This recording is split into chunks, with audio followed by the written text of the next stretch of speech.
Hi folks, and welcome back to Letters with Lucas. I had a great question coming out of the state of Georgia today. Now, they said they've worn our products for many years, never taken it off. Sometimes you can't feel products that well. I understand. Easiest way, best solution, simply clean it. Most people don't realize you gotta clean your jewelry every once in a while. So what we have here is my personal Cortex and Dawn dish soap. Now you can use whatever dish soap you like. I prefer Dawn because it smells nice and it's Dawn. It's cheap, it's easy. So all you do is put a couple drops right on your product.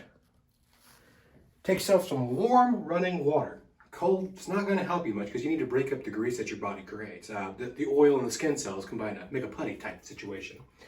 This will create a barrier to keep your product from working for you. So just get it nice and wet. Make a nice rich lather on it, help really break up the skin cells and the oil, essentially the grease again. Just get a good rich lather. And once it's done, rinse it off, dry it, put it back on, and you'll feel better. You should feel better. If you don't, drop me a line. Tell me what you did. See if we can correct the statement. Stay tuned, folks.